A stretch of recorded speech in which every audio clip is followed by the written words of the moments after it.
Yo, what up guys, I'm Sammy and welcome back to the Soul Brothers channel. And this is my performance review of the Lebron Witness 6. So this is LeBron's 6th iteration of the Witness line, and the LeBron Witness line is LeBron's budget line. And this shoe is going for $100, so pretty damn cheap. If you guys want to cop, I'll leave a link in the description box. There are a couple of really cool colorways out now on Nike.com or the Nike app. But let's get it started off with the Tracciones. And for the pattern, we have a herringbone traction pattern. It looks very nice, very aggressive, multi-directional. You'd be like, oh, there's nothing wrong with this. It should probably bite very well on the indoor basketball court. And to be honest, it's not that nice, you know what I mean? So at first it was actually pretty bad, but then like I kept playing in it, and once I broke it in, it definitely does need to break it a little bit, but once I did, it still wasn't very good, but it was definitely better than when I first got it, right? So on a clean court, you should have a pretty okay bite. I wouldn't say it's the best bite ever, but it was pretty solid. But as far as dust goes, if you're playing on a dusty court, probably don't get these. You know, it was so annoying when I was playing these. It just wasn't biting very good. And even when I was playing on the relatively clean court, it was still not biting very well. You know what I mean? So like the gym that I go to, that like the premium gym, that's very clean, they take good care of their courts, it was biting like not that nicely there. And then on the 24-hour fitness court, which is super dirty, they like never clean it, this was not biting ever. Like even when I wiped, and also it was like very hard to wipe, you know what I mean? So even when I wiped like this, and then you can see all the dust and stuff clear off of the outsole, it was still not biting that well, even through the dust, right? I would say I would get probably like 2 stops. That's it. Not even plays, just 2 good stops, and it would pick up dust like crazy again. So if you're playing on a dusty setting, probably not the best option.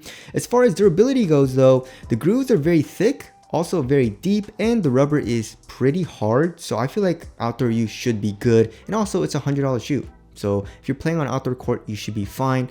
So as far as the overall traction goes, I didn't like it. On the clean court, it was pretty good. Dust, very bad. Durability, you should be fine. As far as the heel to toe transition goes, it was okay. You know, here in the heel, it does feel a little clunky just because of how caged this midsole is. As you guys can see, the rubber outsole, like there's no midsole here in the heel. You know what I mean? So it clunks a little bit, but the shape definitely does help to transfer that energy and make it feel a little bit more fluid here in the heel. So it's not terrible, just a little bit clunky. Here on the forefoot though, we have a very curved shape, which I really like. LeBron's do this really well, you know, especially in like his signature shoe line. But yeah, there's a crazy curved shape. So if you put a little bit of weight in the tip of the toe, it definitely does help propel you forward. So when you're running on the court, it feels pretty smooth. And then as far as the forefoot goes, I mean, we have a full length Air Max unit, which usually stiffens up the actual sole of the shoe, which doesn't make it like flexible at all here in the forefoot. But in this shoe, it's like not terrible. You know, it definitely does bend a little bit. So overall heel to toe transition was pretty smooth, just a little clunky here in the heel. Alright, moving on to the cushioning setup. Like I mentioned before, we have full length Air Max, and does it feel nice? No, it feels not that nice. Just I hate Air Max, and I feel like I'm just a hater maybe. I don't know. Does anyone like Air Max?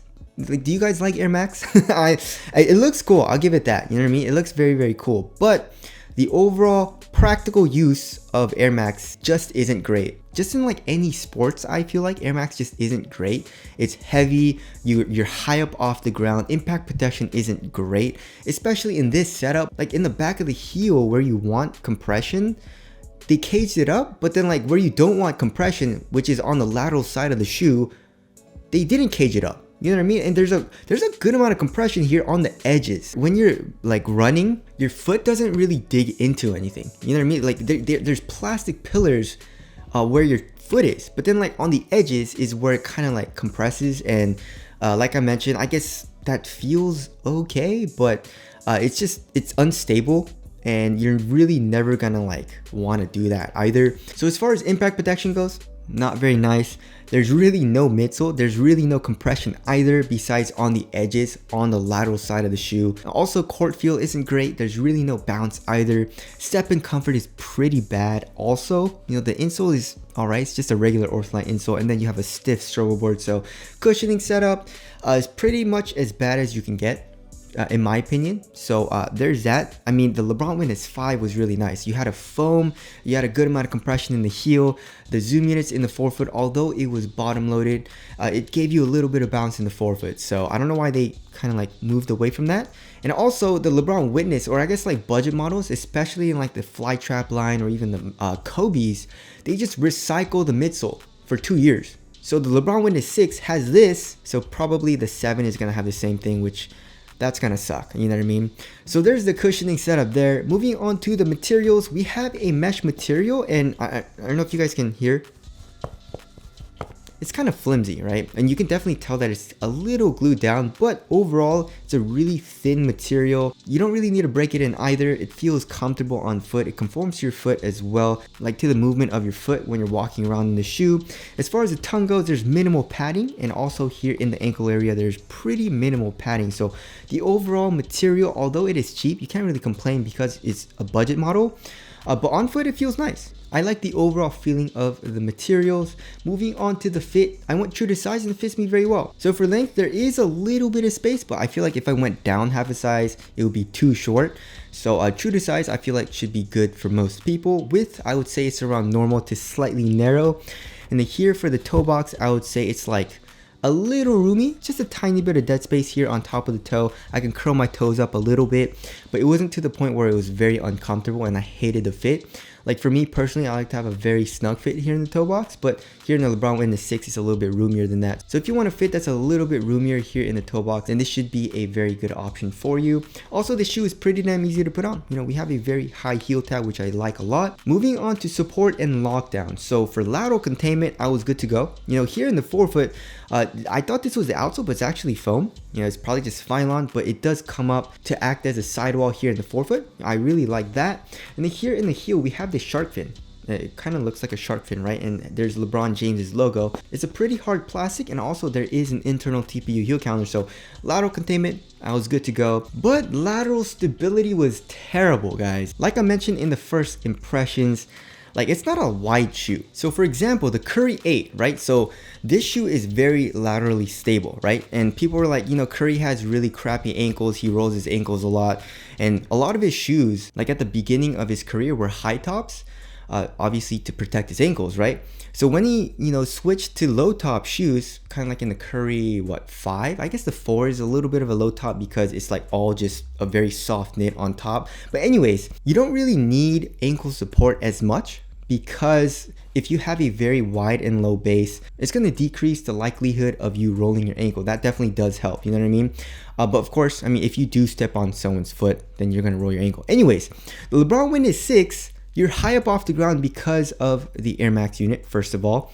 Second, you have a lot of compression on the edges, right? So if you kind of like land like this will compress a good amount and it'll go like this. You know what I mean? It'll roll a little bit more. And also, it's not wide. So if you look at the Curry 8, it's a good like, let's say like 10 millimeters wider, which is insane. So while I didn't roll my ankle when I was playing in it, it was just always in the back of my mind, like I need to be careful. You know what I mean? Because I did land a couple of times on my heel a little bit like this, and I definitely felt the compression of the Air Max. And I feel like I could have rolled my ankle, but I was definitely trying to be careful. And because of that, I kind of like stopped myself from rolling my ankle. But if I wasn't paying attention, I feel like I could have rolled my ankle pretty bad. It's definitely very dangerous. So I wouldn't even recommend getting this shoe, to be honest, right? So there's the review, you know what I mean? As far as the ankle support goes, I mean, the shoe does come up a little bit here, like in front of the ankle bone a little bit, but it doesn't really restrict ankle movement that much. It's basically a low top shoe, so you don't really get any type of ankle movement restriction either. So that definitely does suck there. As far as containment goes, I didn't really have any issues with heel slippage or anything, and my foot moving around inside of the shoe. All right, as far as the weight goes, let's see, 13.12 ounces, so definitely not crazy heavy. Let's check the right pair, 13.16 ounces, so pretty much the same exact weight for the left and right pairs of the shoe. This shoe definitely doesn't feel heavy. Like I said, the material is pretty damn minimal. There's very minimal foam as well in the actual upper. Also, there's really nothing bulging out, so it doesn't feel bulky. I would just say it feels a little bottom heavy just because of the rubber outsole and the Air Max unit. But other than that, I mean, I don't really have any issues with weight. As far as responsiveness goes though, it wasn't the most responsive shoe just because the traction wasn't great. But other than that, it wasn't terrible. You know, I didn't have any issues with like me feeling super slow or anything. So I would say it's a pretty responsive feeling shoe if you're playing on a clean court. All right, moving on to the aesthetics. I love it. This shoe looks really, really cool. I love this colorway. There's also like 2 or 3 other colorways that are out that look great. The overall aesthetic looks awesome. I love the look of the Air Max unit as well. So whoever designed it did a really good job for it aesthetically, but I guess wrapping things up for performance, it's not good.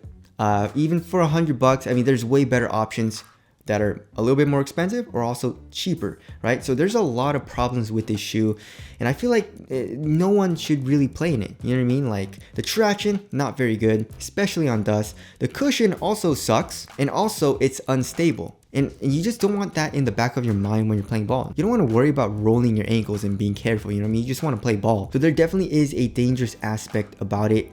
So yeah, I mean, the LeBron Witness 6 is a pretty big disappointment coming from the 5 because I really like the 5. So yeah, don't get it. I don't recommend getting it. So yeah, that about concludes this review of the LeBron Witness 6.